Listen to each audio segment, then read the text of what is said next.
Welcome. There is nothing that requires your attention right now except this voice and this subject. The room is fine. The temperature is fine. Whatever position you have settled into is the right position. We are going to move very slowly through a subject that is specific and not particularly dramatic.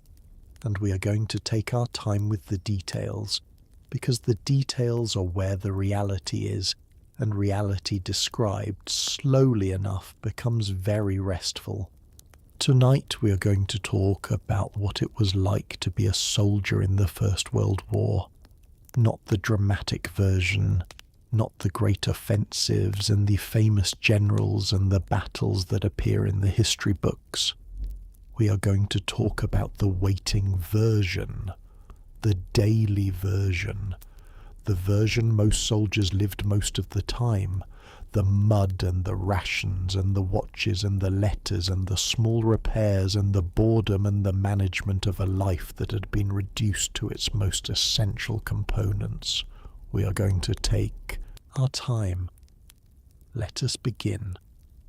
The First World War lasted from 1914 to 1918, and for most of that time, on the Western Front at least, it was a war of fixed positions. The trench system that had established itself by the end of 1914, when the German advance was stopped and both sides dug in, remained essentially in place for nearly 4 years. The front line ran from the Belgian coast to the Swiss border, a distance of several hundred miles, and along this line the opposing armies held their positions through countless seasons. The trench was the defining physical fact of the First World War soldiers' experience. Not the battle, not the assault, not the moment of going over the top. Though these happened and were their own kind of experience, the trench was where you spent most of your time. The trench was where you lived. A trench system was not a single ditch. It was a complex of interconnected trenches at different depths and serving different functions. The fire trench, or frontline trench, was the forwardmost position facing the enemy. Behind it, connected by communication trenches, was the support trench. Behind that, the reserve trench. Further back still were the rest areas, the supply lines, the headquarters, all the apparatus of a military organization conducting a sustained campaign. The fire trench was perhaps 6 to 8 feet deep and 3 to 4 feet wide, dug into the earth in a zigzag pattern. The zigzag was deliberate. A straight trench could be enfiladed, swept with fire along its entire length, whereas a zigzag broke the line of fire into short sections. Each section of trench was bounded by traverses, the earth walls that divided the trench into manageable lengths. The walls of the trench were reinforced with sandbags, the bags filled with the earth that had been dug out and stacked along the top of the parapet, the front wall, and the parados, the rear wall. The sandbags absorbed the impact of shell fragments and rifle fire. They did not stop heavy shells, but they provided some protection against the smaller threats. The floor of the trench was duckboards, a wooden walkway of boards nailed to timber runners, elevated above the trench bottom to keep the feet above the water and mud that accumulated there. The water and the mud were constants. The water table in much of Flanders was high, which meant that a trench dug to any depth quickly filled with water from below. Pumping was necessary. The duckboards raised the soldier above the water level, at least in theory. In practice, particularly in wet weather, the water rose above the duckboards and the feet were in it regardless. The mud of the Flanders trench system was particular. It was not simply wet earth. It was the earth of years of intensive artillery bombardment, churned repeatedly, mixed with the water table, incorporating organic material from the surface of the ground that had been destroyed by the shells. This mud had a specific character. It clung to everything. It filled every low point. It made movement over the surface of the ground between the trenches, no man's land, almost impossible after rain. The smell of the trench was something that veterans consistently mentioned when asked about their experience. The mud itself had a smell, an organic, sulphurous smell that was the smell of disturbed earth containing what the earth contained in this particular landscape. Over this was laid the smell of these soldiers themselves, unwashed, in wet clothing, in a confined space, and the smells of the cooking and the latrines and the particular sharp chemical smell that high explosive left in the air after a bombardment. This smell was the smell of the trench, as specific and as pervasive as the smell of any enclosed environment, and as unremarkable to those who lived in it as the smell of their own houses had been. Let us now describe the daily routine, because the daily routine was what most of the time consisted of. The soldiers' day in the trenches was organised around Stand To, which happened at dawn and at dusk. Stand To, from the order Stand to Arms, was the period at the transition between light and dark when the risk of attack was considered greatest. The reasoning was tactical. The transition from darkness to daylight, or from daylight to darkness, was when visibility was uncertain and confusing, and this uncertainty was when an attacking force might try to move. At Stand To, every soldier in the front-line trench mounted the firing step and stood with his rifle, bayonet fixed, looking over the parapet into no man's land. He stood there until the light was established.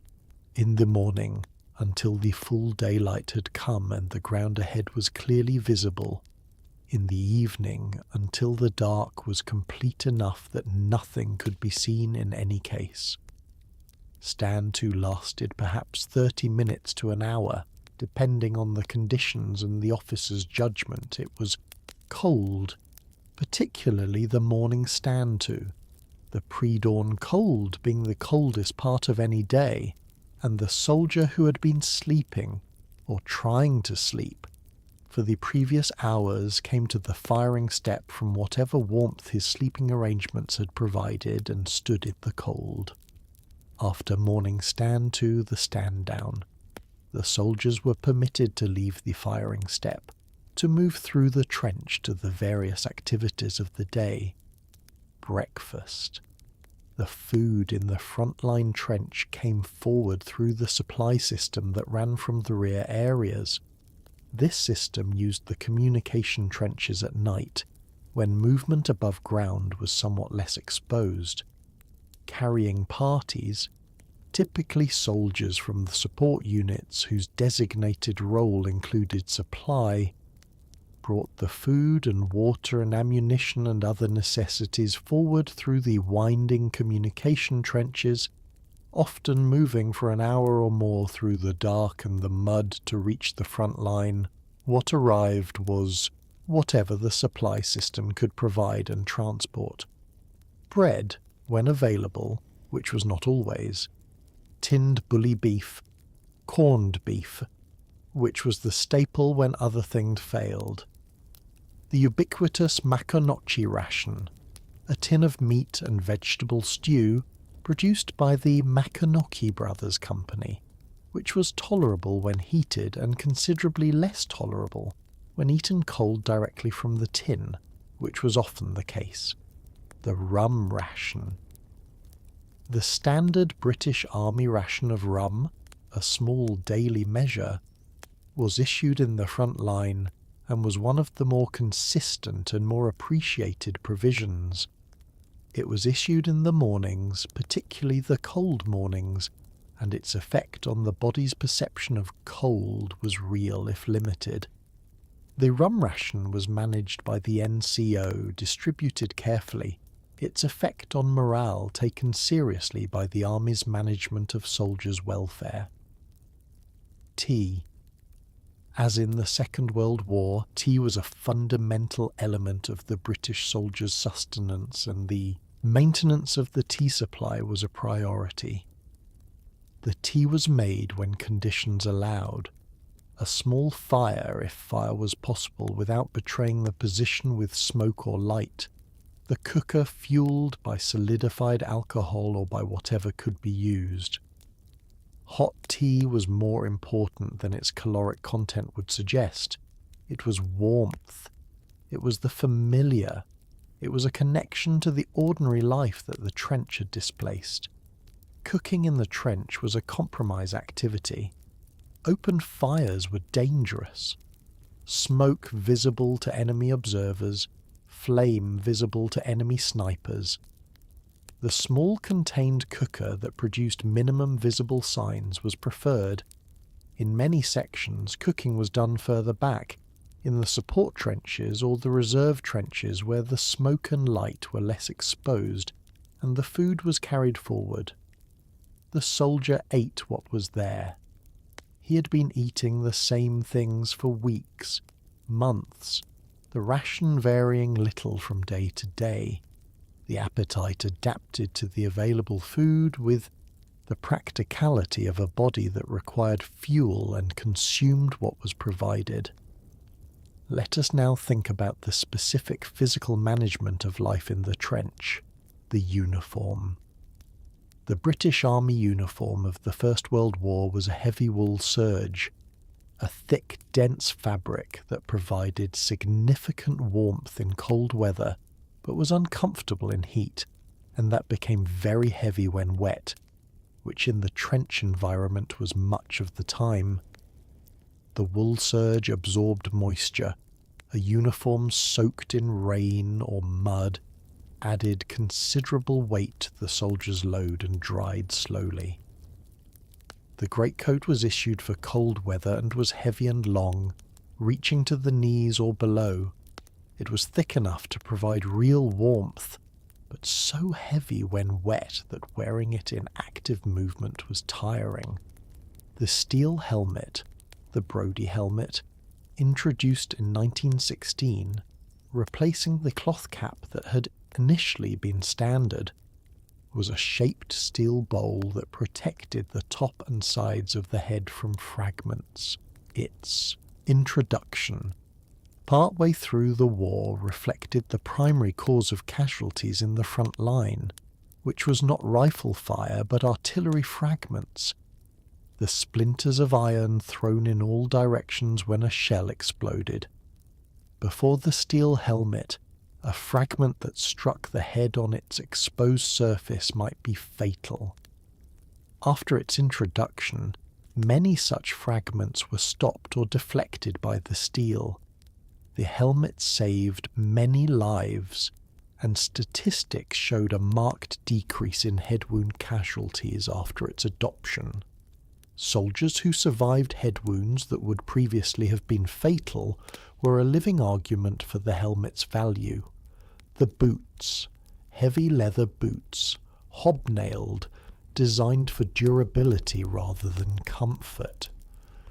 The management of the boots was one of the more persistent daily occupations of the frontline soldier, because the combination of mud and water and cold that the trench environment provided was the ideal condition for trench foot.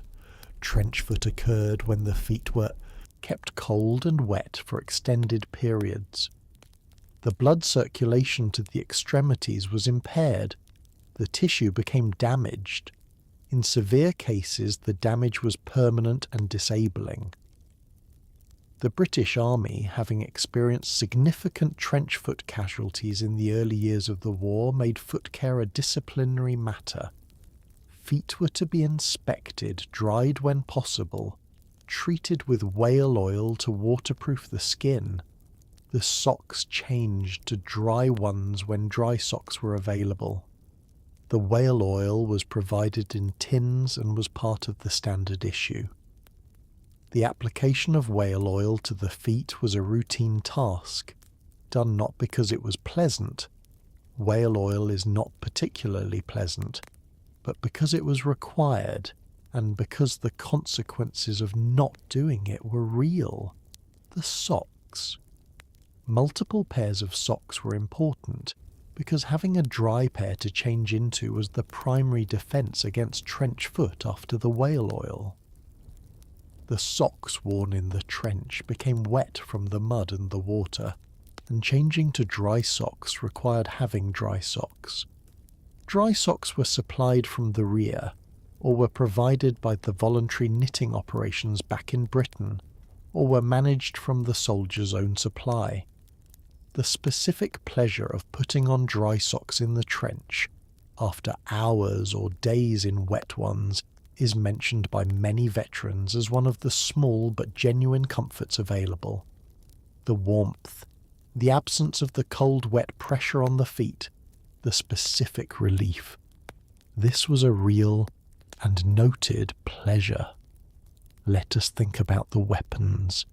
The standard British infantry rifle of the First World War was the short magazine Lee Enfield, the same rifle that would serve through the Second World War.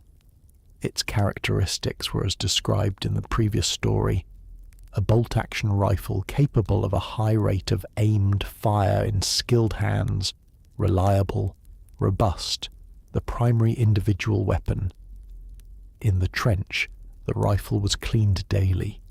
The mud of the trench environment was the enemy of the rifle's functioning.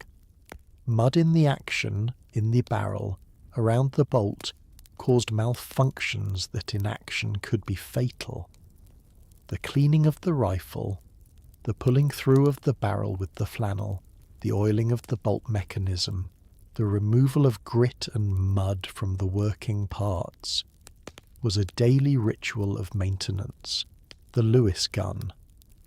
The Lewis gun was a light machine gun used at section level, one per section, operated by a two-man team. It could fire 300 or 400 rounds per minute and was the section's primary firepower asset. Its circular pan magazine held 47 rounds and could be changed quickly, allowing sustained fire in short bursts. The Lewis gun team, the gunner and the number 2 who fed the ammunition and assisted, was a specialist pairing within the section. The gun handled with the specific practice skill that its operation required. The Mills bomb, the hand grenade of the British Army, introduced in 1915, the Mills bomb was a segmented, cast-iron ovoid containing an explosive charge. The safety pin was pulled, the lever held against the body of the bomb, and when the lever was released the fuse began, 4 seconds give or take before the explosion. Thrown accurately and with timing, the Mills bomb was effective in the trench environment where the short distances made it useful. Grenades had to be thrown accurately, which required practice, and thrown at the right moment, which required judgment. A grenade held too long was a grenade that exploded before it could be thrown. A grenade thrown too early gave the enemy time to throw it back. The timing and the aim were skills that could be taught, but also required the specific calm of someone who was not incapacitated by fear. The mud again. The mud deserves to be returned to because it was so pervasive. There is a specific passage in Siegfried Sassoon's memoirs about the mud of the Somme, and various other accounts by men who served on the Western Front, and they all agree the mud was unlike any mud they had known before. It was not the mud of a garden or a farmyard or a country road after rain. It was the mud of a battlefield that had been shelled for months or years.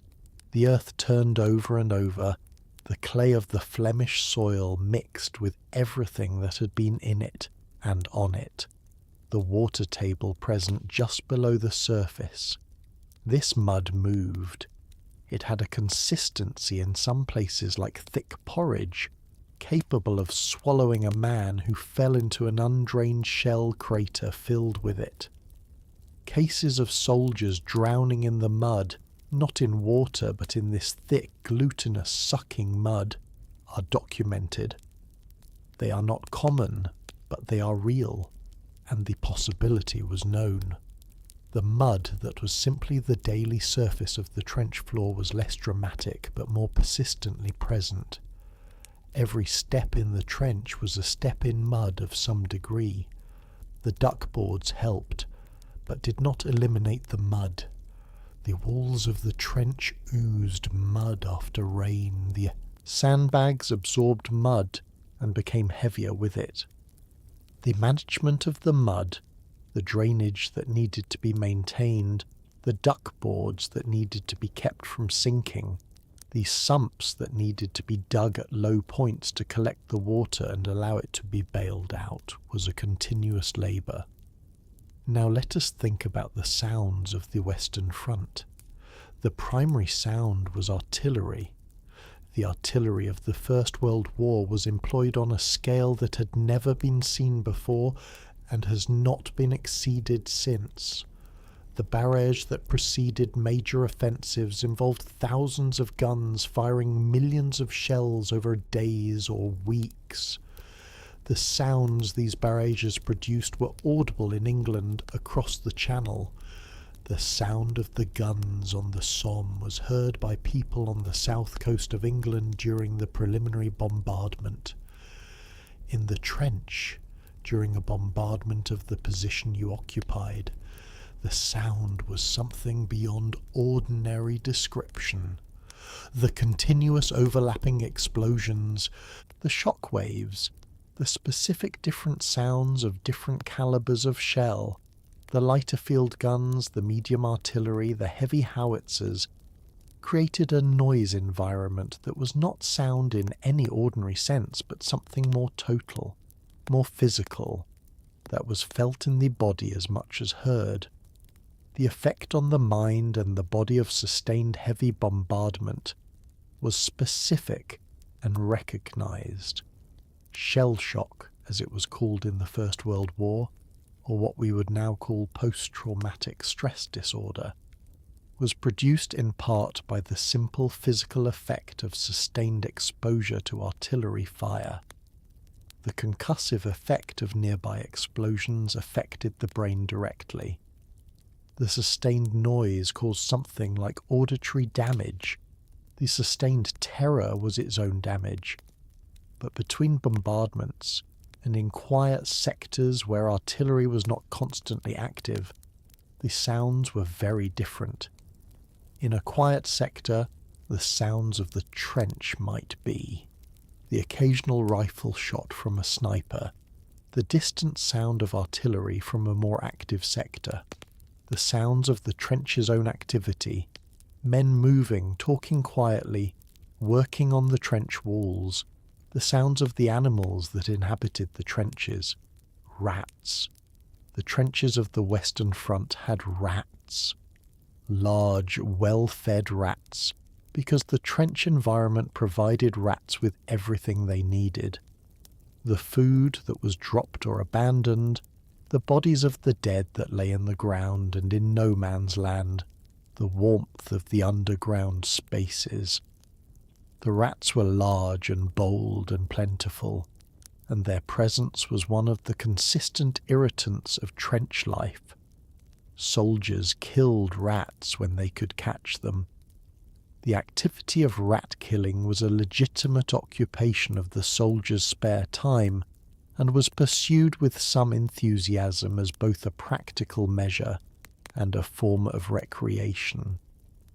The numbers of rats in a productive area of trench made the activity feel almost sustainable.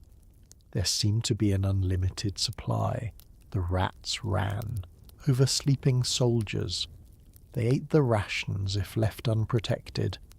They were present at all hours, the sound of their movement in the trench walls at night an accompaniment to the attempt to sleep. They were the trench's other permanent inhabitants, as accustomed to the environment as the soldiers themselves. Lice. Every soldier in the trench had lice. Not some soldiers. Every soldier. The conditions of the trench, the inability to bathe regularly, the continuous wearing of the same clothing, the close proximity to many other people, the material of the wool uniform that provided excellent habitat for lice, made lice universal. The louse lived in the seams of the clothing, particularly the seams of the shirt and the undergarments. The itching of louse bites was persistent and specific, and scratching provided only temporary relief. The soldier who spent half an hour running his thumbnail along the seams of his shirt, crushing the lice he found, was engaged in the activity, called chatting or chattering, an activity that every soldier in the front line engaged in regularly. Complete delousing required the kind of facility that was not available in the front line. The hot baths and the fumigation of clothing that were available further back during rest periods. In the line you managed, you chatted your shirt, you accepted the lice as part of the trench's permanent population. Sleep in the front-line trench was difficult to achieve in any concentrated form. The day was organised by the requirements of the tactical situation, the stand-tos, the work parties, the watches. Sleep was fitted into the gaps. A man might sleep for a few hours in the afternoon if his watch schedule permitted, and a few hours between the evening stand-to and his next watch, and a few hours after that watch. The sleep was rarely 6 or 8 uninterrupted hours. It was accumulated in fragments. The physical space for sleep in the trench was limited. Dugouts, spaces cut into the sides or the rear wall of the trench, sometimes reinforced with timber, sometimes deeper and more substantial, provided shelter from the weather and some protection from fragments. The dugout was not comfortable, low-ceilinged, dark, smelling of earth, and the accumulated occupation of many men, often damp. But it was out of the immediate wind and rain, and in a dugout a man could lie down. The sleeping posture was whatever the space allowed, sitting with the back against the dugout wall, the head slumping forward, lying on whatever was available as bedding, the ground sheet, the greatcoat, the blanket if one was available, the position that allowed the maximum rest in the minimum space. The front-line soldier slept when he could, as deeply as the conditions allowed, knowing that he would be woken for the next stand-to or the next watch, regardless of how deep his sleep had been. And between the sleeping, the waiting. The waiting was the other primary occupation of the front-line soldier, and it was more consistent even than the sleeping. When nothing active was required, you waited. You sat or stood or leaned in the trench, and you passed the time. The time was passed in ways that we have described in the previous stories of waiting soldiers. The conversation, the card games, the letter writing, the maintenance of equipment, the reading of whatever was available, the thinking of whatever thoughts came. The conversation in the trench was the conversation of men who had been in very close proximity for a very long time, and who had covered most of the available conversational ground. The topics returned: home, food, women, the particular stupidities of higher authority, what you would do when it was over. The same topics, returned to again and again, the familiarity of the subject providing its own comfort. The officers wrote in their diaries, many of them. The keeping of a diary was more common among officers than among the other ranks, partly because officers were more likely to be literate and to have the habit of writing, and partly because the officer's role included a certain amount of documentation and record keeping that made writing a more familiar activity. The First World War produced a significant body of diaries and memoirs, and these documents are among the most valuable historical records of the experience. The soldiers who were not officers wrote letters.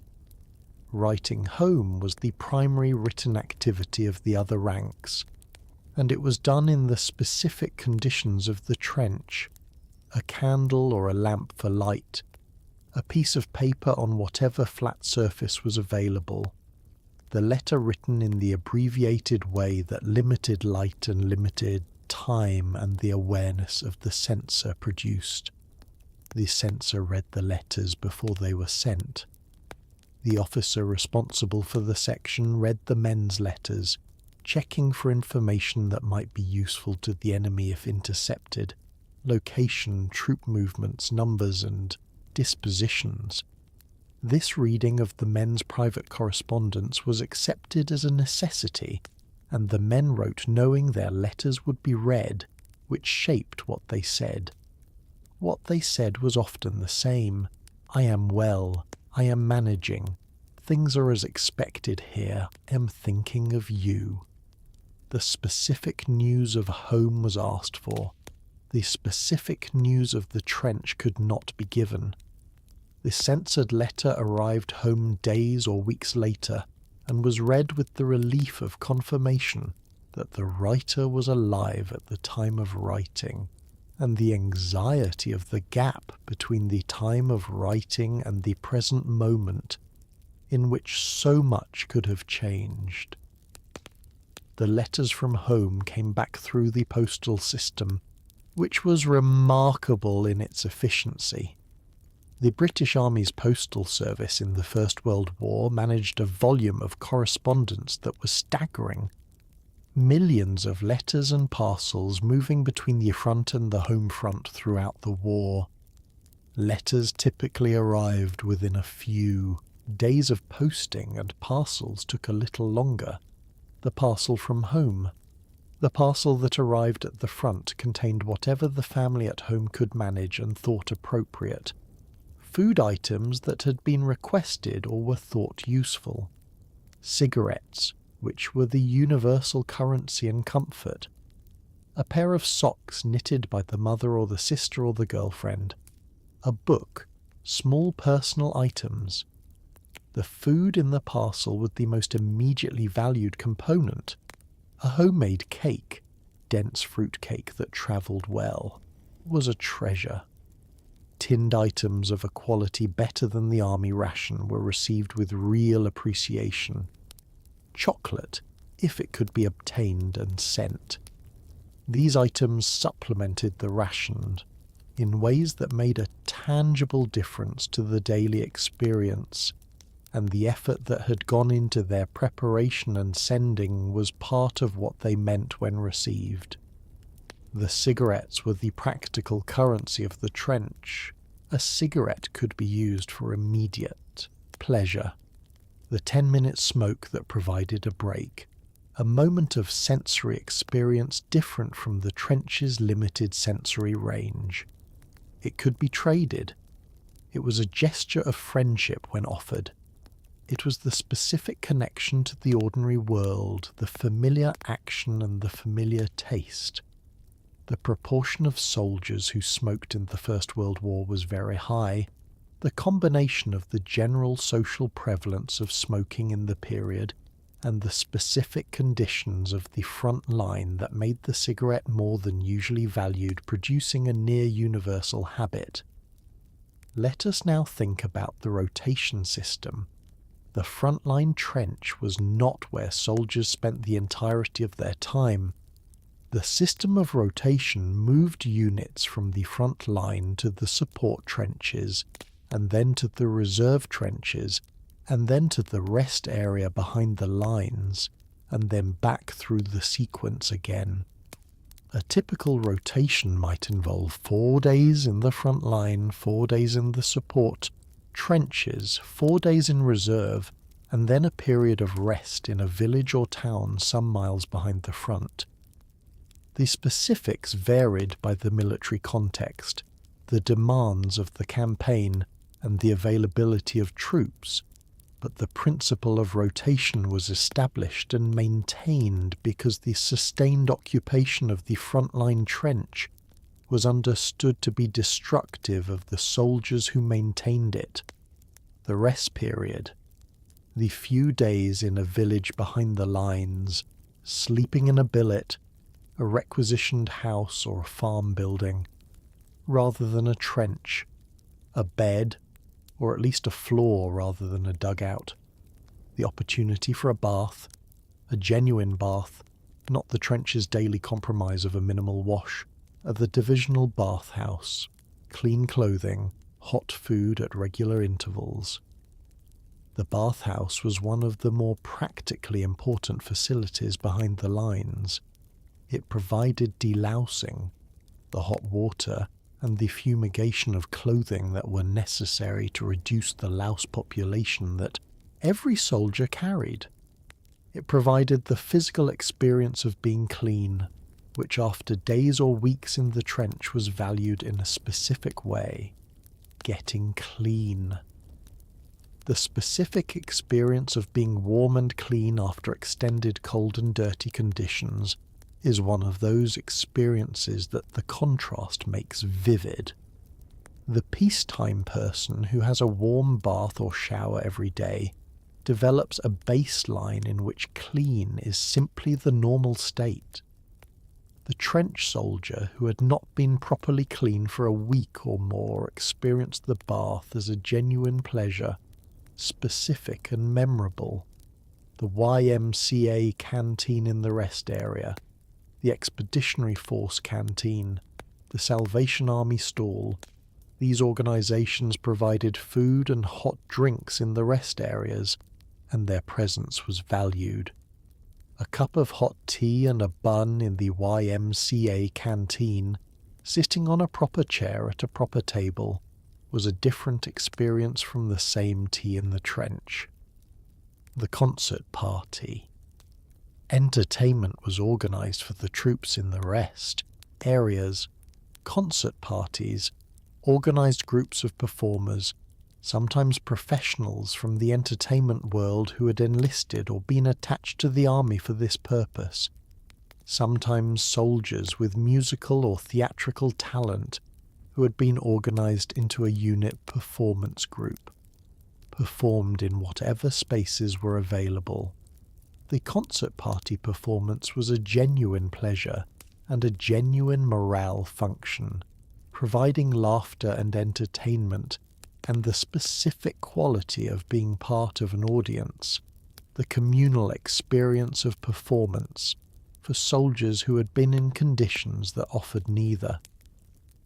The songs they sang were the songs of the period, music hall songs, popular songs, parody songs written specifically for the military context. The parody songs, which took familiar tunes and applied new words that addressed the specific conditions and grievances of trench life, were particularly popular. They expressed the soldier's view of his situation with the specific comedy that self-recognition provides. Now let us return to the trench and think about the night. The night in the front-line trench was the most tactically active period, in a way. The darkness that both sides shared was the darkness that both sides used for the activities that daylight made impossible. The movement of supplies, the repair of wire, the patrol. No Man's Land was the strip of ground between the two opposing frontline trenches, varying in width from tens of feet, in some sectors to hundreds of yards in others. It was the ground that neither side fully held and both sides watched. During daylight, movement in No Man's Land was almost impossible. The exposed figure was immediately visible and immediately shot at. At night, the darkness allowed movement. Patrols were sent out into no man's land at night for various purposes: to reconnoitre the enemy's wire and defences, to attempt to capture a prisoner who could provide intelligence about the opposing unit, to detect and respond to enemy patrols that were attempting the same things. The patrol in no man's land was one of the more psychologically demanding activities of the trench soldiers' war. Moving through the darkness on ground that was churned and broken by shell fire, knowing that the enemy was somewhere ahead and that discovery meant gunfire, requiring the specific combination of stillness and movement that the task demanded. You moved slowly, you moved quietly, you stopped when any sound, a rustle, a clink of equipment, made you uncertain of what was around you. You listened, you moved on. The ground of no man's land was the ground of the war's surface, the craters from shells, the unburied dead from previous actions, the wire in its many entanglements. Moving through it at night without making noise required careful foot placement and continuous attention. This attention, the specific, concentrated, survival-dependent attention of the patrol, was the most alert state that the trench soldier routinely occupied. The rest of the time, the attention was of a lower order, manageable, not consuming all available awareness. After the patrol, back through the gap in the wire that had been the patrol's starting and return point, back into the relative safety of the trench. The specific relief of returning from the patrol was real.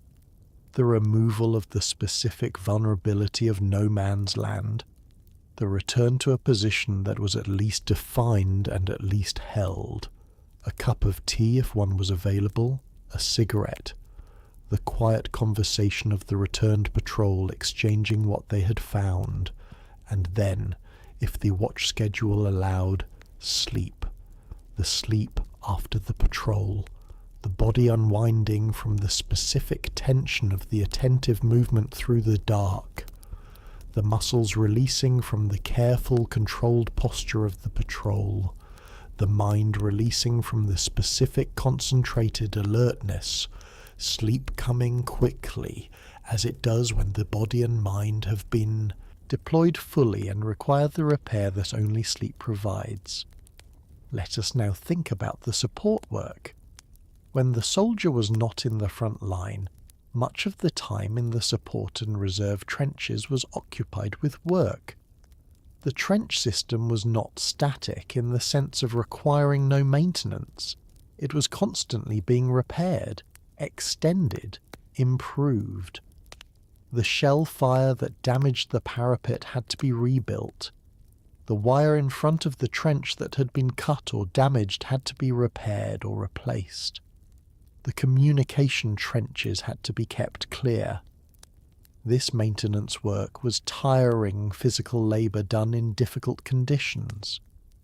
The repair of the parapet, filling sandbags with mud, lifting them into position, packing them, was work done at night to avoid the exposure that daylight would bring, which meant working in the dark, by feel and by the light that could be used without betrayal, wiring parties. The soldiers who went out at night to repair or lay wire in front of the trench carried the wire and the pickets, the metal stakes driven into the ground to support the wire, across the exposed ground, working quietly and quickly, the wire unrolled and attached to the pickets driven as quietly as possible into the ground with a muffled mallet. The sound of metal on metal carries at night.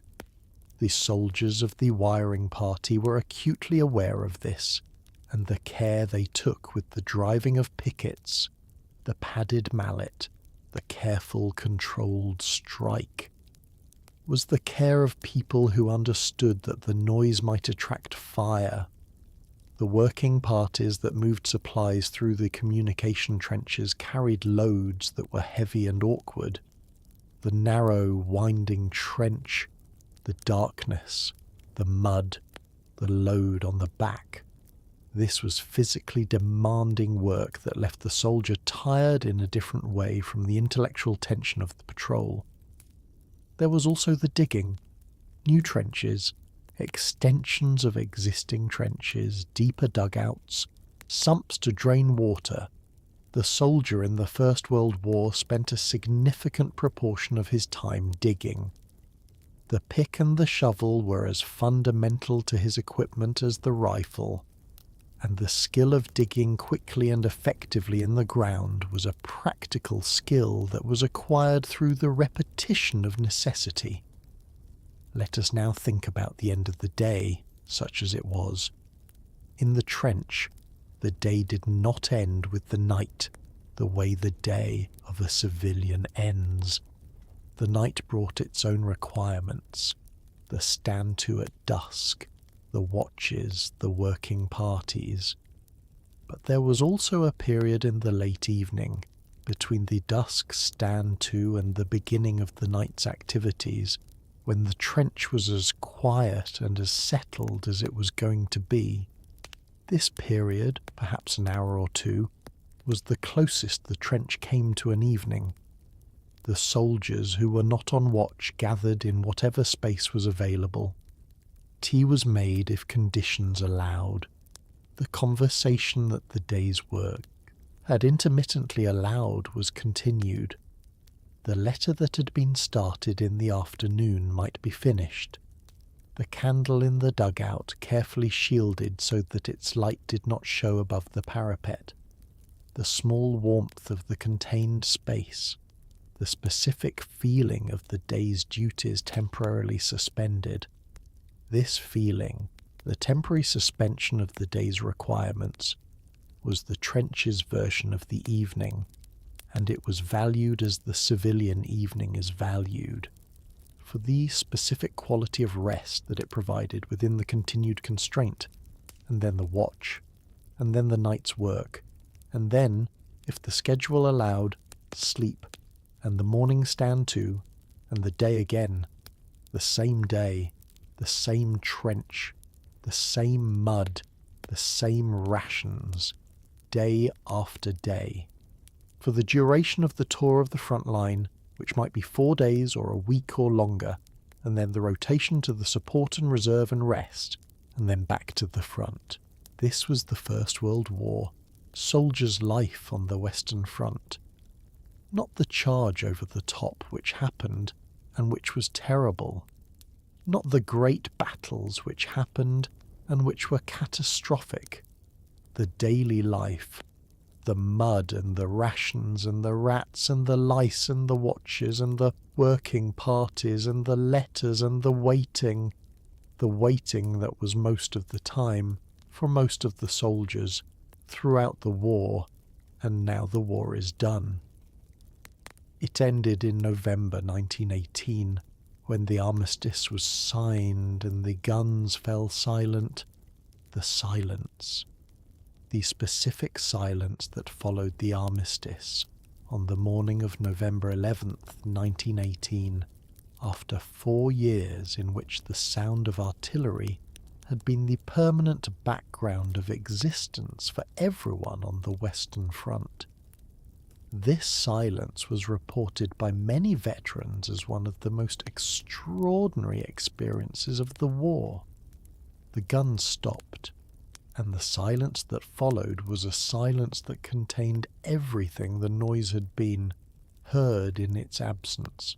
The soldiers who stood in the trenches on that morning, or who were behind the lines, or who were marching on the roads, they heard the silence where the guns had been, and then they went home, or they began the process that eventually brought them home, and the trench life was behind them, and the sleep they would find in a proper bed was ahead, as your sleep is here, now, in the quiet, in the dark, after the day that is done.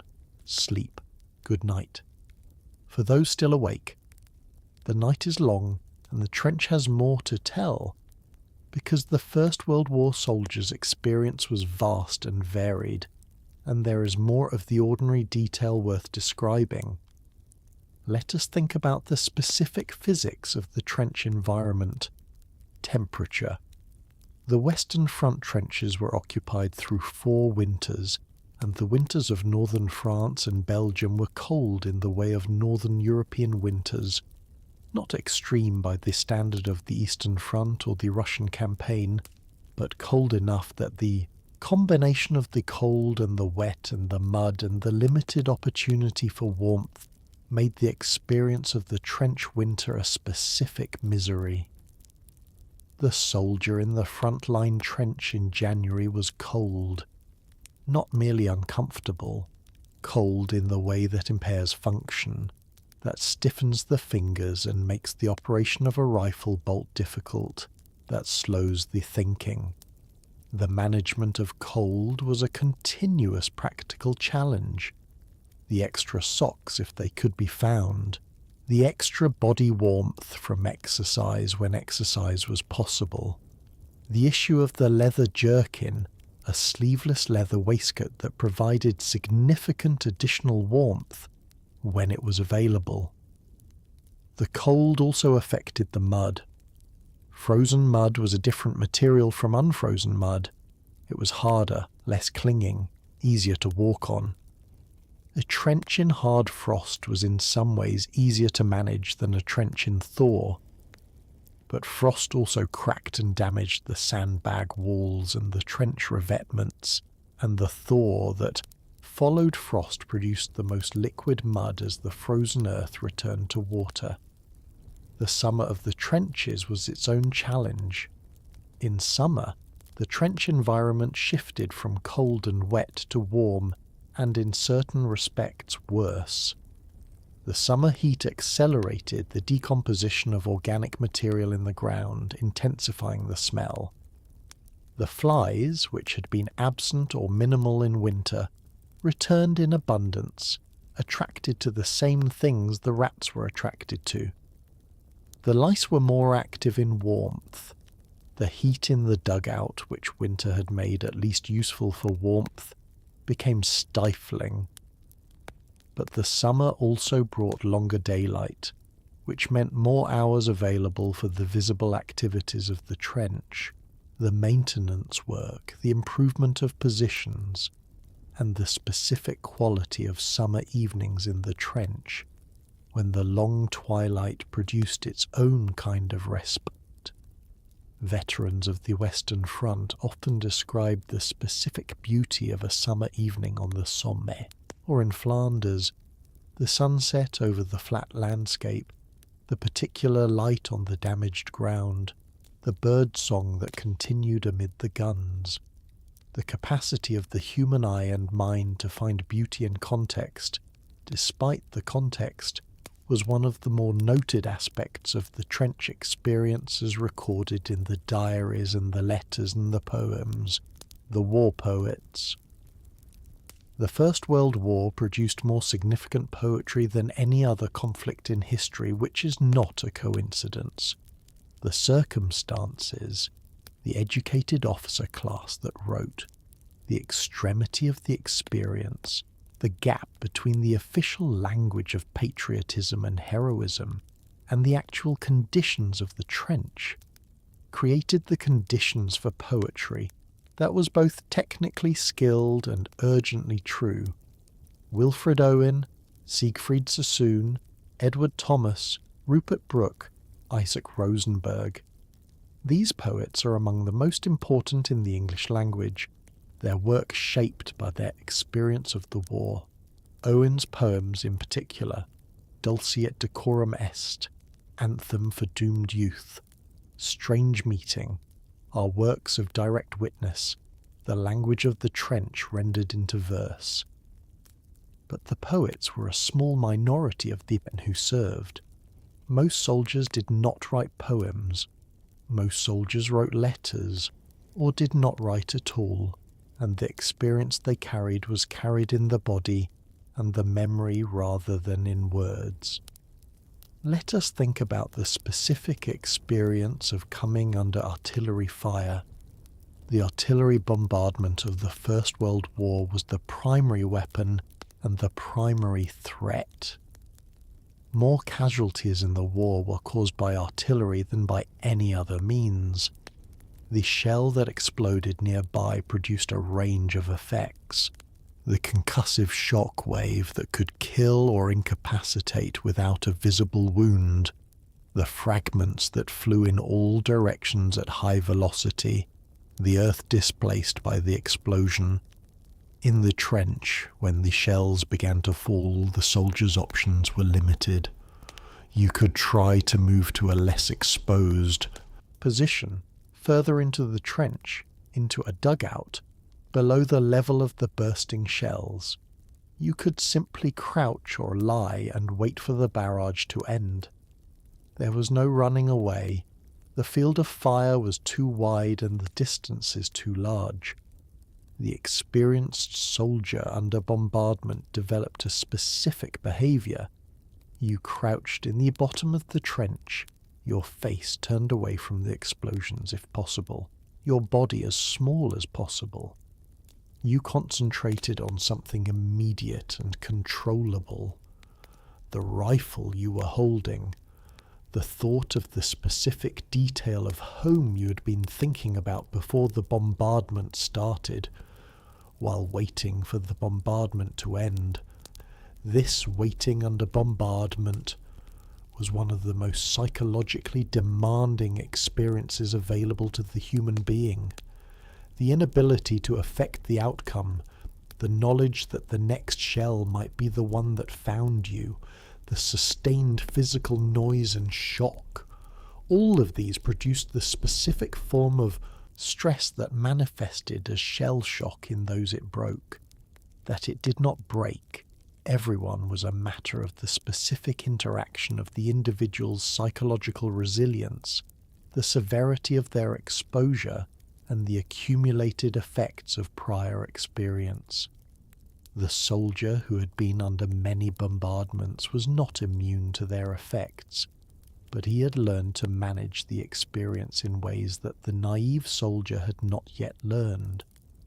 The specific practical management of the internal response to bombardment, the suppression of panic, the maintenance of the low crouch, the control of the breath, the focusing on the immediate, was a skill that the experienced soldier had developed through necessity.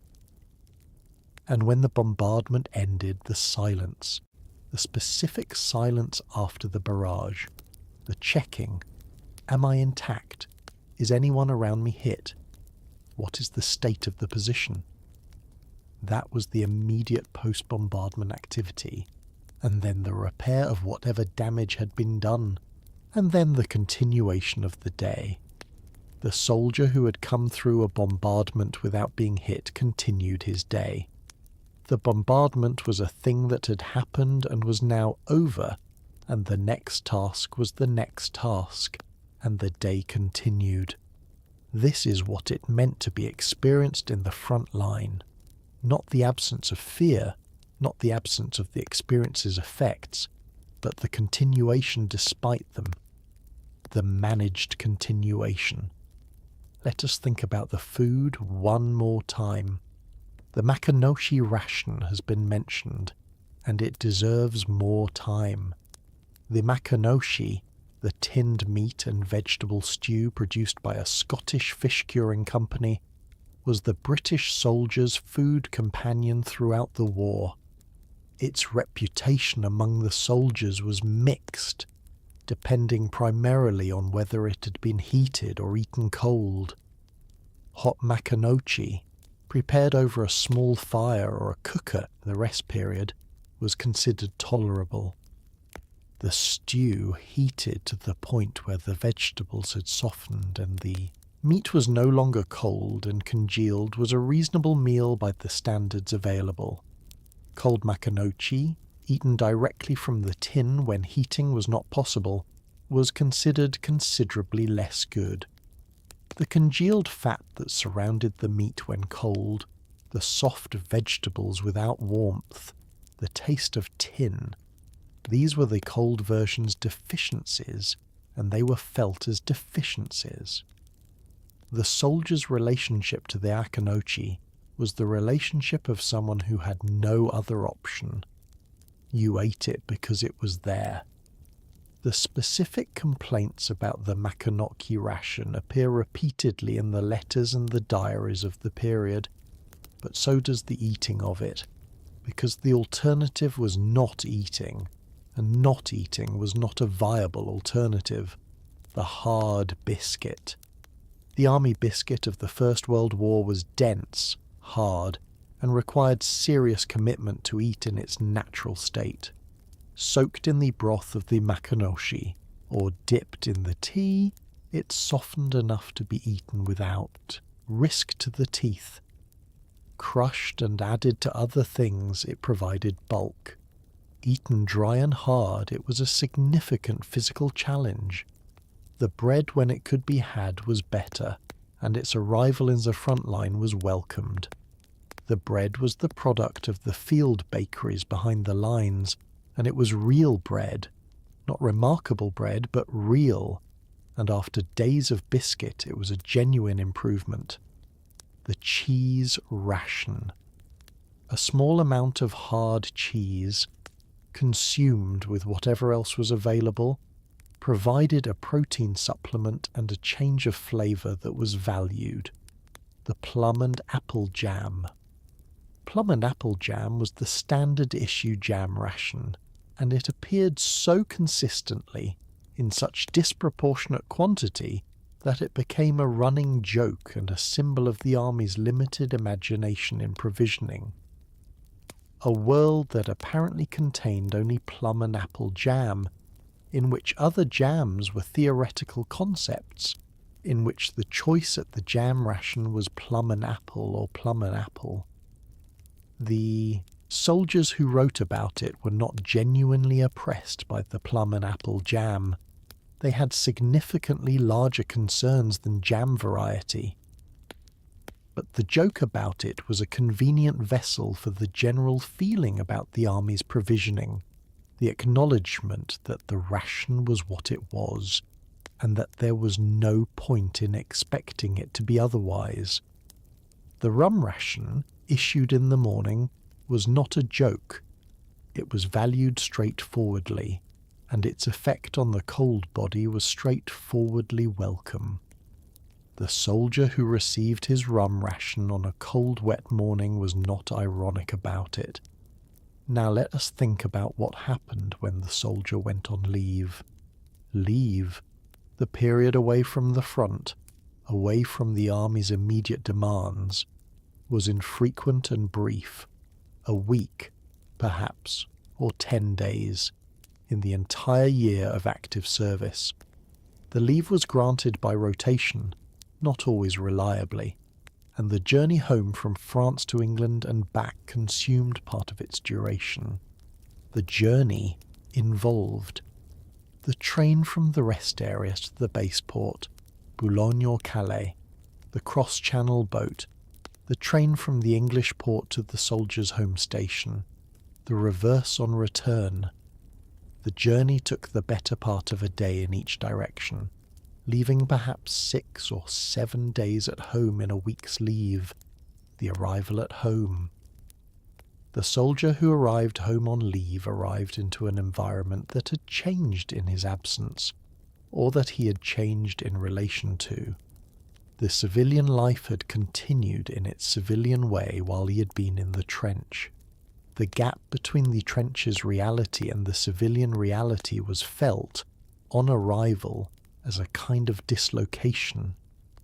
The specific dislocation of the soldier on leave, the feeling of not quite belonging to the civilian world, the inability to explain the trench to people who had not been there, the sounds and the sensations of civilian life that were strange after the trench's specific sensory range, is one of the more discussed features of the First World War veteran experience captured in the poetry and the memoirs, but also the bath, the warm bath in the family house, the hot water, The specific pleasure of being clean in a warm room without the trench's conditions.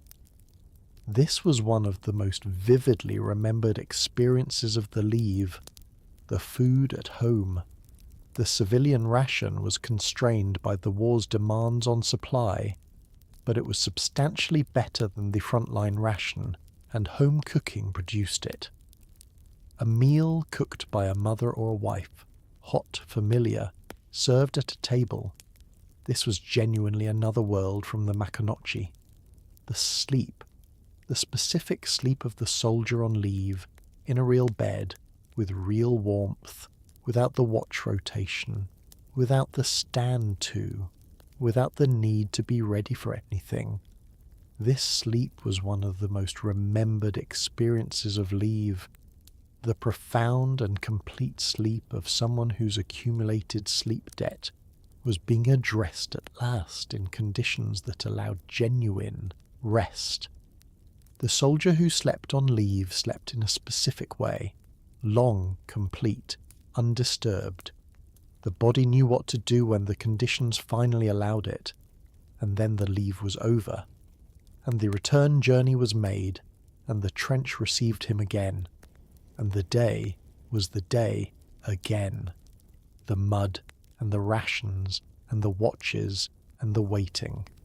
The same, until it was not, until November 1918, and the guns stopped, and the silence, and the return home, and the sleep that was not the leave sleep, but the pieces sleep, the sleep without the knowledge of the trench's return, the sleep of the end of it, which you have tonight, the sleep without the knowledge of what is coming, or rather, the sleep with the ordinary knowledge of the ordinary morning, which is not the trench, which is simply morning, and the night between now and it is long enough, and the sleep is here. Good night. The specific details of the trench. Let us go through some specific details of the trench. Environment that we have not yet fully described. The fire step. Inside the trench, cut into the forward wall, was the fire step. A raised shelf of earth, reinforced with timber or sandbags, on which the soldier stood when he mounted the parapet to observe or to fire. Without the fire step, the soldier would need to climb above the parapet level, exposed, to use his rifle. The fire step allowed him to stand on the elevated surface and peer over the parapet at near ground level, keeping as much of his body as possible below the parapet's protection. The fire step was where stand to was conducted. It was also where the sentry stood during the watch, one man per section of trench continuously observing no man's land during daylight hours, a rotation of observers ensuring that the front was never unobserved. The periscope. Looking over the parapet in daylight without the fire step was an activity best avoided. The enemy snipers were attentive to the appearance of a head above. The parapet level and the shots they made were accurate and rapid. Many soldiers were killed by sniper fire while looking over the parapet. The periscope, a simple optical instrument using two mirrors to reflect the view over the parapet without exposing the observer, was a practical solution. Holding the periscope up and looking into the lower mirror while remaining entirely behind the parapet, the observer could see the surface of no man's land without being visible to the sniper. The periscope was improvised in the early months of the trench war and standardized later.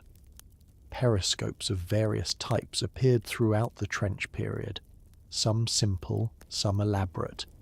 The basic function always the same, to see without being seen, the sniper. The sniper was one of the persistent specific dangers of the static trench period. Both sides maintained snipers, trained shots who occupied concealed positions, and systematically shot at any exposures offered by the enemy's activity. The sniper's work was patient, precise, solitary, finding a concealed position with adequate sight lines, waiting, shooting at the target when it appeared. The target might be a head appearing momentarily above the parapet, a soldier moving carelessly in a section of trench that was overlooked from a raised position, a working party or a carrying party that was inadequately covered, the flame of a cooking fire that attracted a shot. The awareness of the sniper was one of the specific disciplines of the trench. You did not move carelessly. You did not expose yourself unnecessarily. You maintained the habits of cover that reduced your visibility. These habits became automatic over time, the trained reflex of someone who had been in the line long enough to understand the consequences of inattention. The wire in front of the trenches was there for a specific purpose, to slow and channel attacking forces, to make them spend time in exposed positions while the defenders organised their fire. Wire that was properly placed and maintained was a significant tactical obstacle. The maintenance of the wire was the wiring party's task, as described earlier. But the wire had its own specific qualities worth noting. Barbed wire was cold and sharp and snagged on everything. A man moving through wire in the dark had to move with extreme care. The snagging of the wire on clothing or equipment produced noise, and noise in no man's land was dangerous. The wire also snagged the dead. The men who were killed in the wire during raids or attacks sometimes could not be retrieved, and their presence in the wire was one of the more haunting features of the no man's land landscape. The star shell. At night, both sides routinely fired illuminating shells, star shells, that burst above no man's land and descended slowly on a parachute, producing a bright white light that illuminated the ground below for the duration of their descent. The star shell changed the night's tactical equation. Movement that was possible in the arc was not possible under the bright light of a star shell. When a star shell went up, everyone in no man's land froze, pressing to the ground, remaining motionless until the light faded. The specific experience of being caught in the open when a star shell went up, the sudden bright light, the casting of shadows in unexpected directions, the freezing into stillness, the waiting for the light to fade, the continuation of movement in the returned darkness, was one of the specific experiences of no man's land. The very pistol that fired the star shell was a standard piece of equipment in the front line, used by sentries to illuminate suspected activity, and by both sides at various intervals through the night. The night sky over the front was periodically lit by these flares, the specific arc of the ascending flare and then the bright, slow descent. From behind the lines, the star shells lit the horizon, a punctuation of the night sky that marked the location of the front. Let us now think about the weather in more detail. Rain. Rain on the western front produced the mud that has already been described, but rain also produced more immediate effects in the trench. The water that ran down the walls of the trench and collected in the bottom, filling the sumps that drained it, and eventually overflowing the sumps and making the trench floor a stream.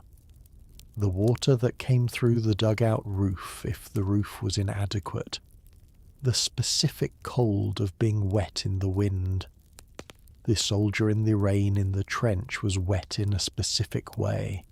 Wet from the water running down his neck from the helmet's rim, wet from the water that soaked through the serge uniform's outer layer, wet from the mud that was splashed with every step. The wetness accumulated through the day, and drying was not available in the front line. You stayed wet, And you continued. The ground sheet, the waterproof canvas square that was part of the standard kit, provided some protection when sleeping, spread over the body or laid under it to keep the worst of the damp from the bedding. It was not warm, not soft, not comfortable. It was waterproof, which was the relevant quality in these conditions. Snow. Snow on the Western Front was less common than rain, but its effect on the trench was specific. Snow covered no man's land, making any movement visible as tracks in the white. Snow made the temperature drop further, adding to the cold of the trench. Snow that melted into the trench was additional water to be managed. Snow also created a specific aesthetic, the devastated landscape of no man's land covered in white, the barbed wire with its caps of snow, the shell craters filled with it. The contrast between the white and the brown of the earth where the snow had been disturbed was something that writers and artists noticed. Wind. The wind on the flat landscape of Flanders had nothing to break it. The trees that had provided windbreaks in the pre-war agricultural landscape were gone, destroyed by artillery. The open ground was fully exposed to the wind, and the wind that came from the northwest in the Channel area was a cold wind that the trench could not fully exclude. There was also the specific anxiety about the direction of the wind in relation to the gas threat. Gas attack, introduced by the Germans in April 1915 and subsequently used by both sides, required a wind that carried the gas toward the enemy position. A wind change could negate a planned gas attack. The wrong wind direction meant the gas came back toward those who had released it. The gas mask was issued to every soldier and had to be carried at all times within reach. The specific drill for putting on the gas mask, performed repeatedly in practice until the action was automatic, was designed to enable the mask to be on the face within 6 seconds of the gas warning. 6 seconds, because that was approximately the time available before the gas reached an unprotected face in some attack scenarios.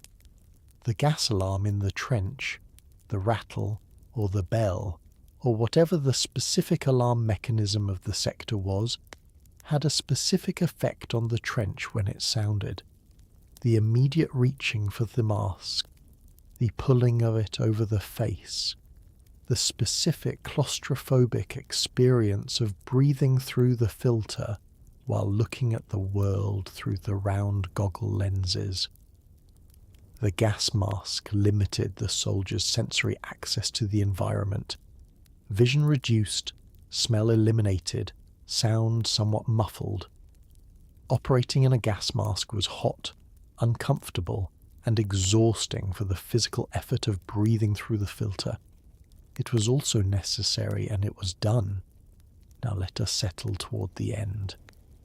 The soldier in the frontline trench, at whatever point in the rotation schedule, at whatever point in the war, had his specific daily experience that we have been describing, the stand to, the food, the work, the watches, the waiting, the letter, the sleep where sleep was available, and at some point, at the end of his specific war, either through the wound that took him to the hospital and eventually home, or through the end of the war itself, or through death, the trench life ended. Those who came home brought the trench with them in various ways.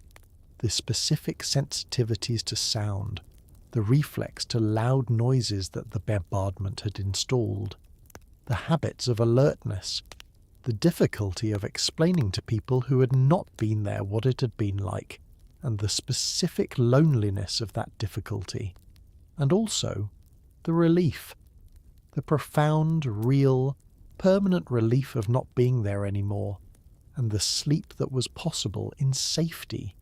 as the sleep that is possible for you tonight is possible, in safety, in the dark that is just dark, in the quiet that is just quiet. No star shells, no wire, no stand to at dawn, simply the night, and the sleep in it. Good night. The moment just before sleep. In the trench, the moment just before sleep was the specific moment when the watch had ended. The next watch was hours away, and the body could finally receive what it needed. The soldier lay down in whatever space was available. The dugout, if one was near. The fire step, if no better option existed. The back against the trench wall, the feet extended along the trench bottom, the greatcoat pulled over. The sounds of the trench around him. The distant artillery, which was always present somewhere, either as a rumble or as the closer percussion of an active bombardment somewhere nearby. The specific sounds of the section, someone else's movement, someone's quiet voice, the sounds of the trench's daily life continuing around the sleeping, the specific sounds of the immediate position, the wind, if wind was moving, the rain, if it was raining, the specific creak or shift of the trench wall's revetment, and underneath all of this, the thought of home, not always an articulate thought, sometimes just an image, the kitchen, the face of a specific person, the garden, the particular quality of light in a familiar room, the specific referent of the ordinary that was the reason for the whole exercise. The thought of home held for a moment, and then sleep. Not always immediately. Sometimes the body's alertness, installed by the conditions of the front line, resisted the surrender of sleep. But eventually, usually, the tiredness was stronger than the alertness, and the sleep came, as it comes to you, right now, in the dark, in your specific night, after your specific day, the image that serves as your home, whatever it is, whoever it contains, held for a moment, and then the sleep, the same sleep, available, yours, now. Good night. The long line of those who slept in the mud, all the soldiers of the First World War who lay down in the trench at whatever moment the day allowed and found their sleep. The British Tommies in the Ypres salient, the French poilus on the Chemin des Dames, the German soldiers in their trenches on the other side of no man's land, the Australians and the Canadians and the New Zealanders and the South Africans in their sectors of the Western Front, the soldiers of the Gallipoli campaign in their positions on the cliffs above the Turkish Straits, the men of the Mesopotamian campaign in the river valleys of what is now Iraq, the soldiers of the Italian front in the mountains, all of them in their various positions and their various conditions finding sleep when they could, in the mud or on the mountainside or in the desert or in the jungle of the various theatres, all of them with the same body's need, all of them in the same darkness, finding the same sleep, and now they are all gone, the last of them passing from living memory in the later years of the 20th century. But the sleep they found is the sleep you find, the same dark, the same quiet of the body, finally receiving what it needs, the same release of the day's accumulated effort, the same approach of something that cannot be hurried and cannot be forced, that simply comes when the conditions are right and the body allows it. Sleep, here, now, in the quiet that they also found, in the dark that they also lay in, the long lane of them stretching back through all the wars and all the fields, all of them finding the same rest, and you, here, finding it, now. Good night. The communication trenches. The communication trenches that connected the frontline trench to the support and reserve trenches behind it were a specific environment worth describing. These trenches ran perpendicular to the front line, or at an angle to it, and provided the protected route along which soldiers and supplies moved between the front and the rear. They were not fighting positions, they were arteries, but they were as much the soldiers' territory as the fire trench because they were where so much of the movement happened. The communication trench was typically narrower than the fire trench and not as deep. It wound for distances that in some sectors were measured in hundreds of yards, the route from the front line to the support positions taking 20 minutes or more to navigate on foot. In a straight line, the distance would be covered in minutes. The winding of the trench added significant length. Moving through the communication trench at night, which was when most movement happened, required the specific navigation of the familiar route in the dark. You knew the route by memory, the corner that turned sharply to the right, the low section where you had to crouch, the broken duckboard that caught the foot if you were not paying attention. The route was known in the body rather than in the mind, negotiated by the accumulated experience of having navigated it many times. Oncoming traffic in the communication trench presented specific problems. 2.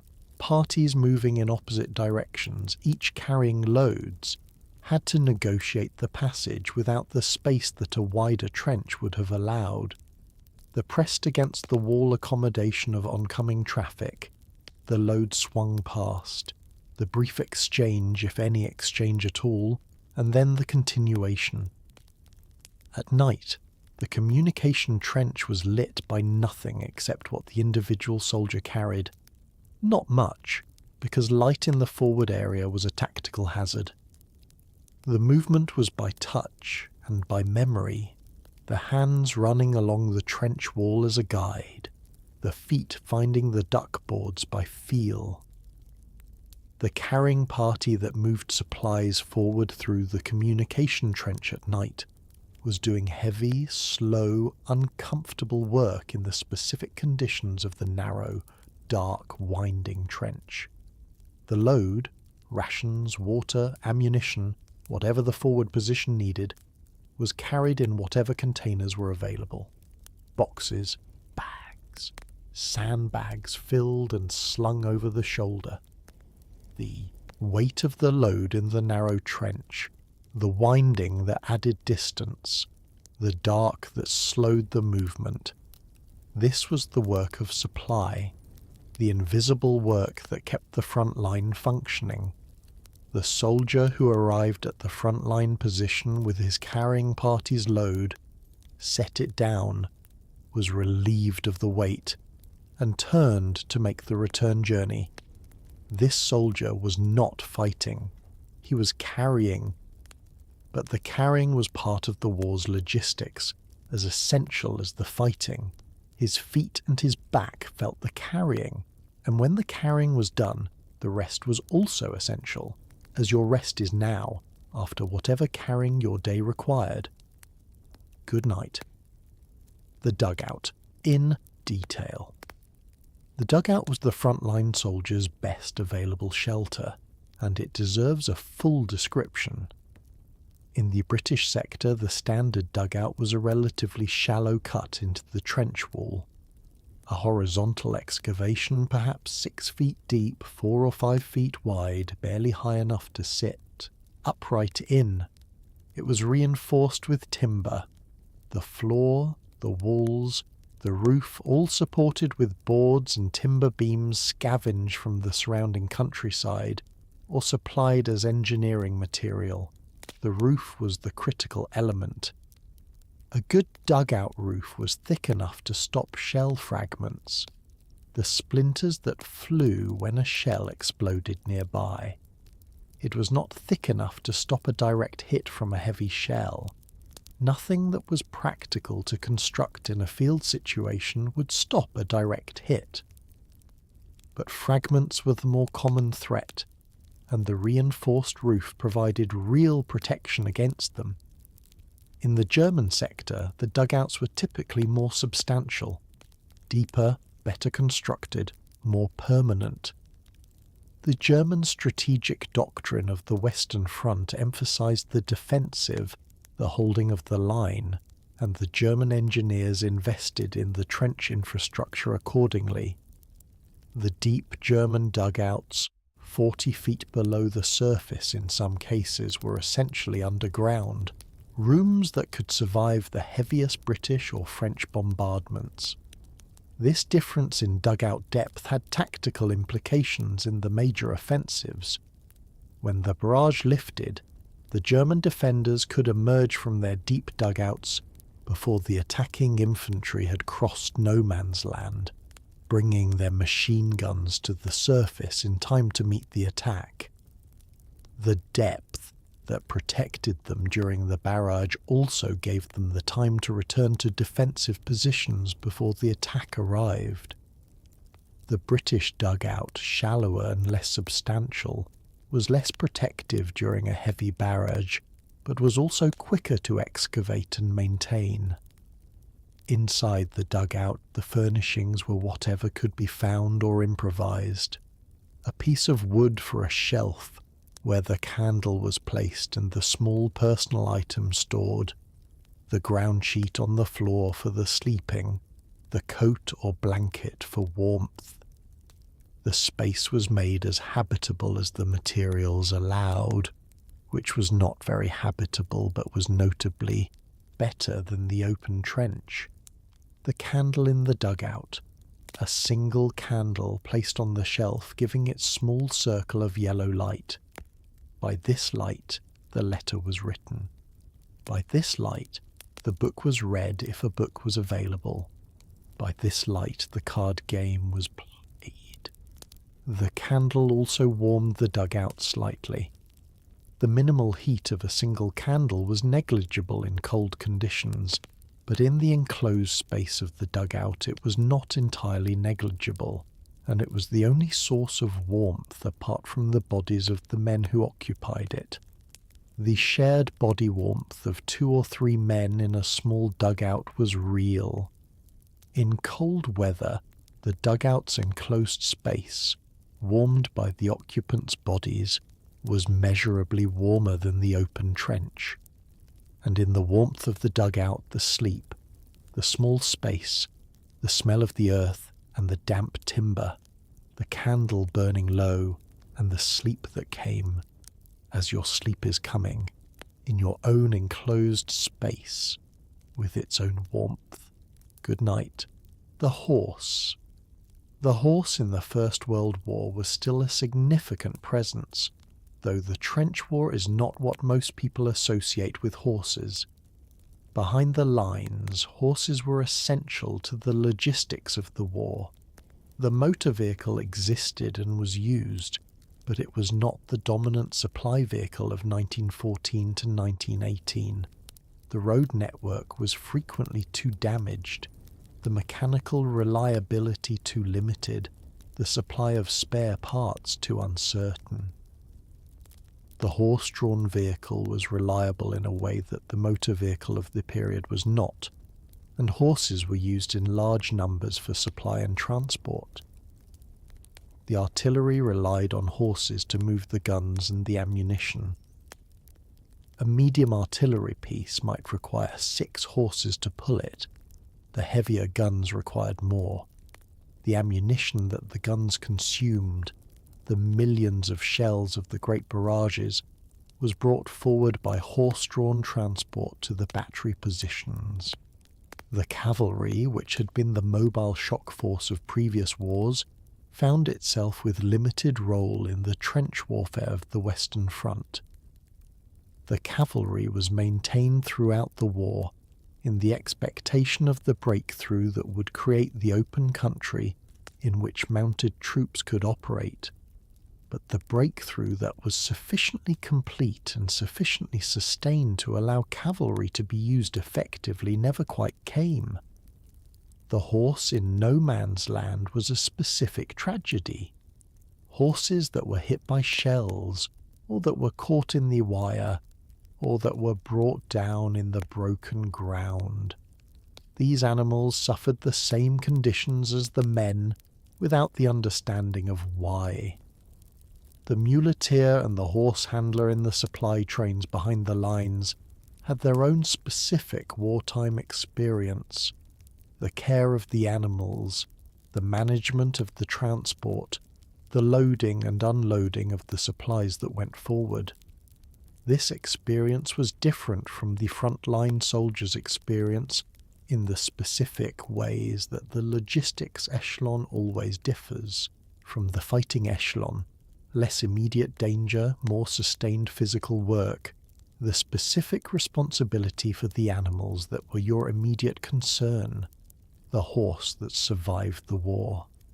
Some horses were sold into service in France and the Middle East after the war ended and never returned to Britain. The horses that did return carried their war in ways that their handlers noticed. Specific reactions to sudden sounds, specific behaviours that the war had installed. The last horses of the First World War died decades later, survivors of a world that had moved on. But they had been there, in the mud, carrying the loads, moving the guns, as the soldier had been there, in the mud, carrying the loads, and now they are both at rest, as you are at rest, or becoming so. Good night. The medical.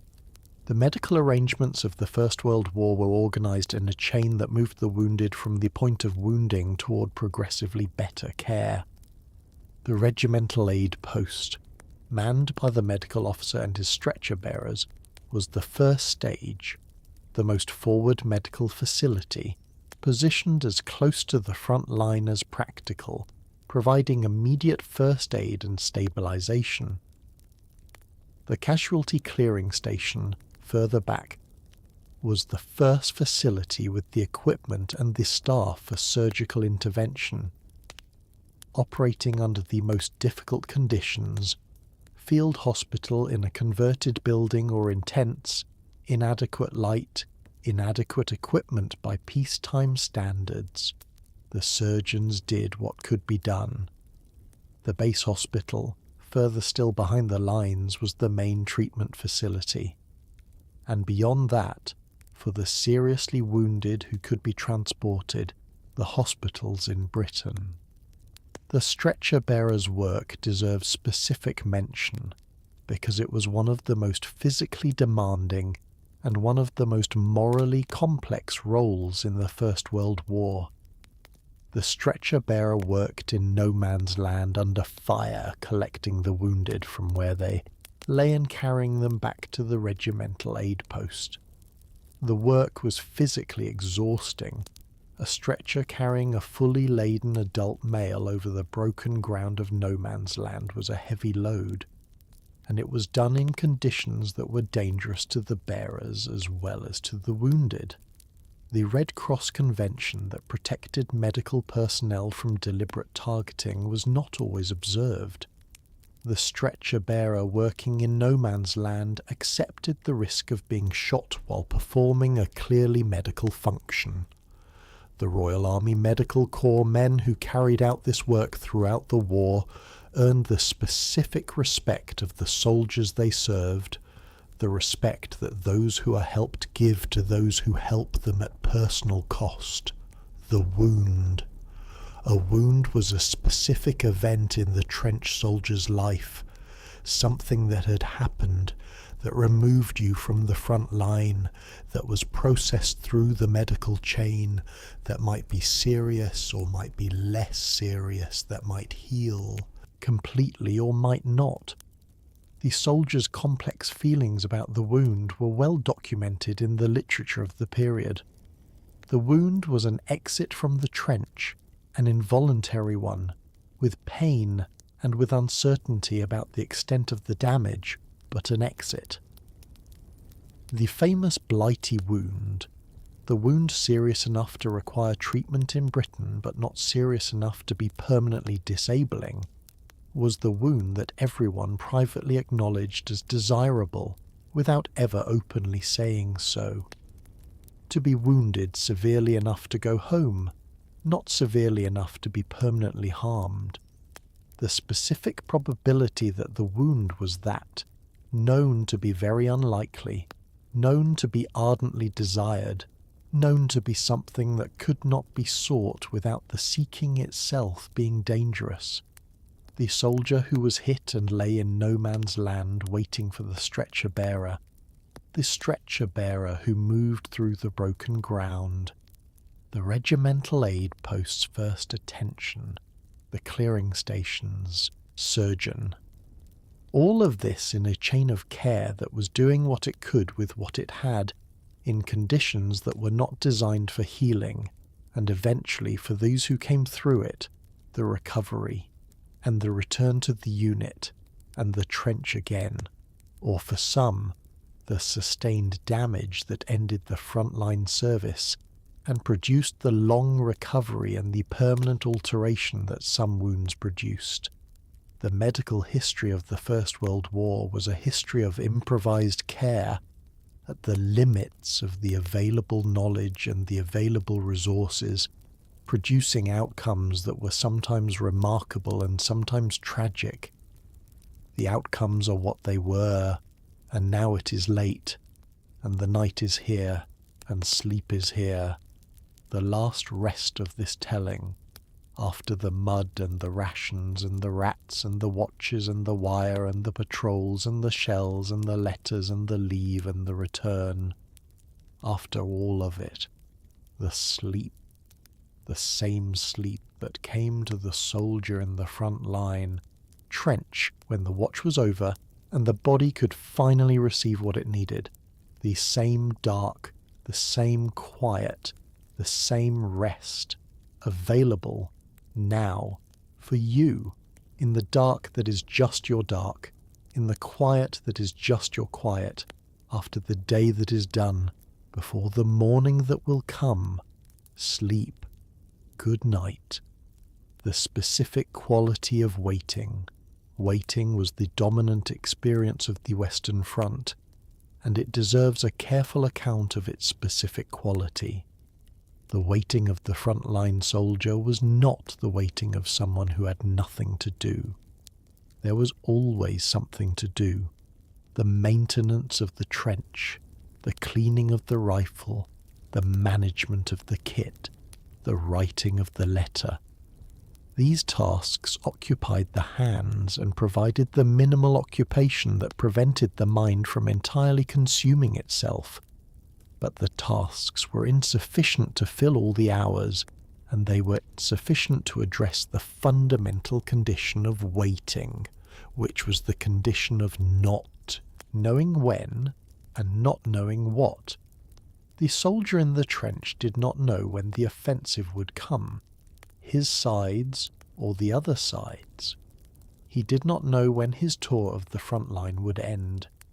He did not know if the barrage that had been going on for 2 days was the preliminary to an assault on his position or simply harassment fire. He did not know, on any specific day, whether today was the day that something significant would happen to him specifically.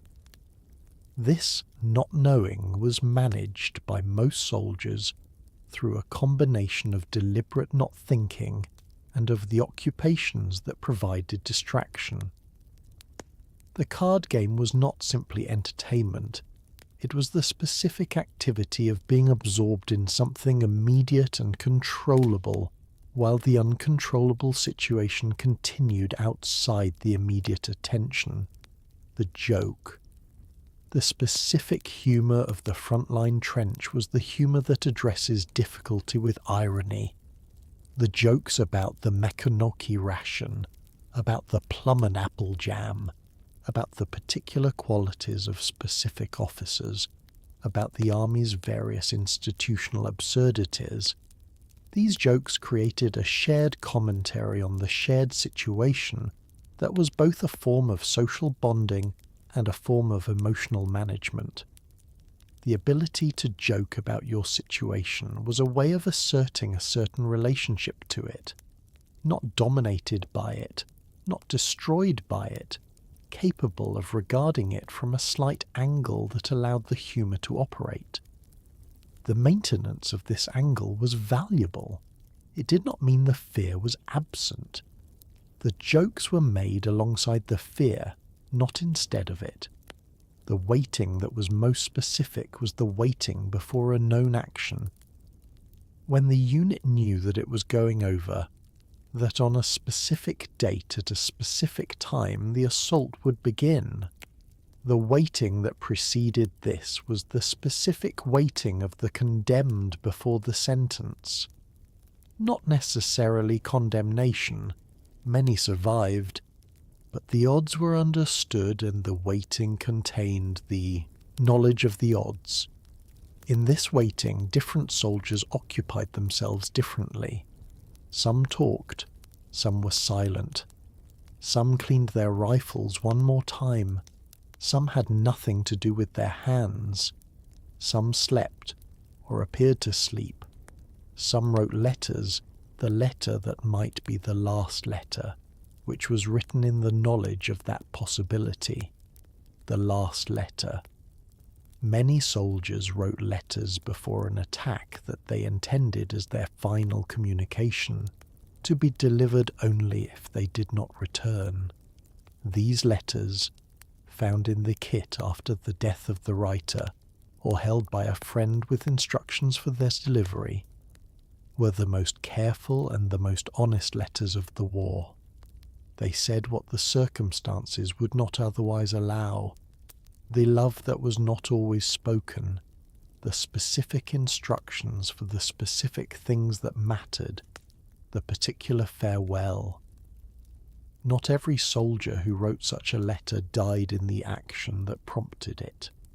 Many survived, and this letter remained in the kit unfound, or was retrieved by the writer afterward. The letter written for death but kept for life. The waiting is done now. Your own particular version of the waiting, whatever the day's waiting was, is done. The night has arrived, and the night is not waiting. The night is rest, the body lying down, the eyes closing, the breath slowing, not waiting for anything, simply receiving the dark and the quiet and the sleep. Good night. The regimental system. The British Army of the First World War was organised around the regimental system, which gave each infantry regiment a specific regional identity and a specific culture. The Royal Welsh Fusiliers, the Sherwood Foresters, the Gloucestershire Regiment, the London Rifles. Each regiment drew its soldiers from specific areas of Britain, trained them together, deployed them together, and maintained a specific regimental identity that was the soldier's primary social world within the larger army. The battalion was the basic tactical unit, 1,000 men at full strength, organised into 4 companies, each company into platoons, each platoon into sections. Within this structure, this section, perhaps 8 to 10 men, was the soldier's immediate social world. These were the men you lived with, worked with, depended on. You knew their specific characters, their specific skills, their specific habits. The bond between soldiers in the same section, forged by the specific conditions of the front line and by the sustained proximity of the trench, was one of the more remarked upon features of the war's experience. Not romantic exactly, not always easy, not always without friction, but real in the specific way that shared extreme experience creates bonds. The man at the next section of trench was not an abstraction. He was a specific person with a name and a history, whose family situation you knew, whose habits in the morning you recognized, whose specific competence or lack of it you had observed under the relevant conditions. This specific knowledge of a small group was one of the social compensations of the trench. In the enormous impersonality of the Industrial War, the section was personal. Your section's casualties were not statistics. They were names and faces that you knew. The loss of a member of the section was felt in the specific and immediate way that the loss of a known person is always felt, not in the general and abstract way that casualty statistics are felt. The replacement who arrived to fill the gap left by a casualty was at first an unknown. With the awkwardness that unknowns bring to established small groups, over days and weeks the replacement was incorporated. The specific knowledge that the section had of each other was extended to include the new man, and he became, in time, as specifically known as those who had been there before. This absorption of the new, the continuous reforming of the small group around the losses and the replacements, was one of the processes by which the trench life maintained itself. The NCO, the non-commissioned officer, the sergeant and the corporal, was the spine of the British Army's tactical structure. The officers commanded. The NCOs managed the implementation of command at the level where the tactical action actually happened. A good sergeant was worth considerable in terms of the section's functioning. He was the man who knew the section individually, who managed the watch rotation and the working parties and the small disciplines of daily trench life, who maintained the standard when the standard was difficult to maintain, who was the human authority that the soldier dealt with most immediately. The sergeant's relationship to the men he managed was one of the more interesting relationships in the military hierarchy, formal in authority, informal in proximity, demanding of both. The specific sergeant who had been with the same section through months of the front line knew those men in the specific way of someone who had been responsible for them in extreme conditions. This knowledge was functional. He knew their capabilities and their limits, and also personal, in the unavoidable way that extreme proximity becomes personal. This personal knowledge of a small group, this specific world within the vast impersonality of the Industrial War, this is also what the trench was, not only the mud and the shells and the waiting.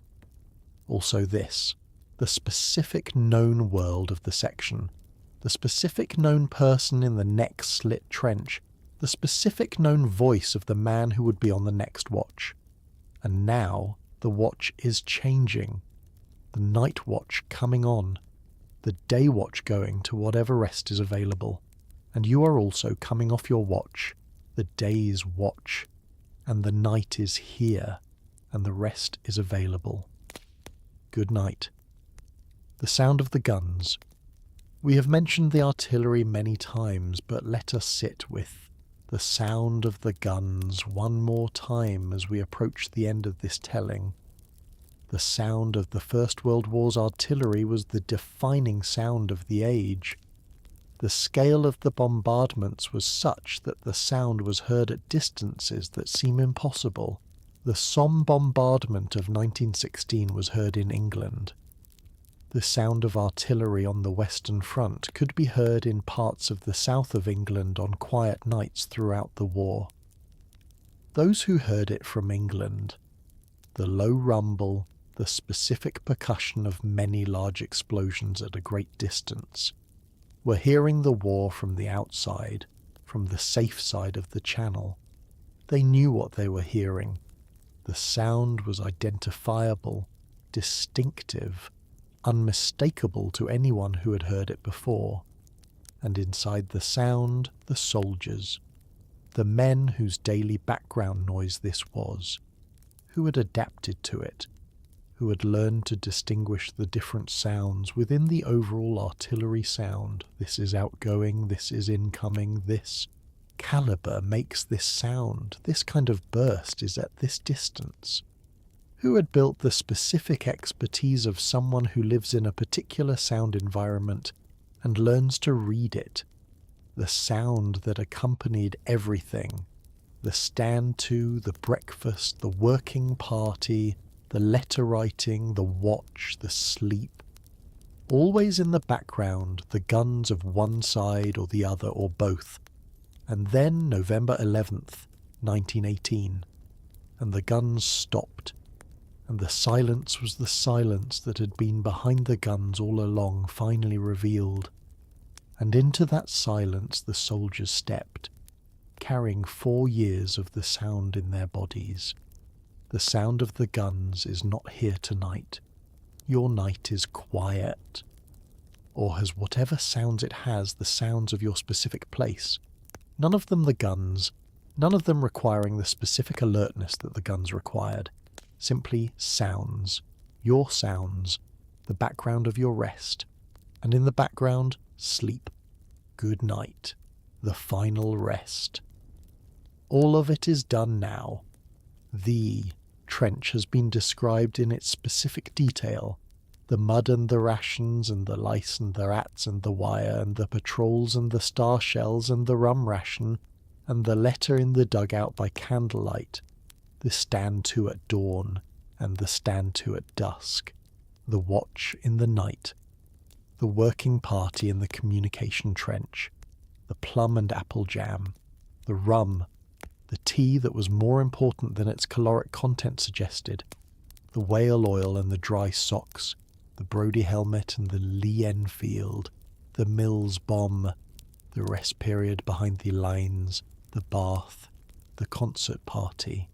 The letter from home in the bundle that arrived all at once. The parcel with the cake. The leave. The brief return. The specific dislocation of the civilian world after the trench world. And the return to the trench and the continuation. Until the end. The armistice, the silence, the going home, all of it has been said, and now the night is here, and the telling is done, and you are where you are. After your day, in your night, the same need, the same rest, available, here, in the dark, in the quiet. Take it. The long line of those who found this same rest stretches behind you. The First World War soldiers in their trenches, the Second World War soldiers in their slit trenches, the desert caravan travellers under the stars, the Egyptian farmers on their reed mats, the medieval craftspeople in their lofts, the Roman slaves on their mats, the scholars in their libraries, the sailors on the mid-Atlantic passage, all of them finding the same rest, the dark, the quiet, the sleep that the body needs and that the night provides. You are in the line, right here, right now, the same rest. Good night.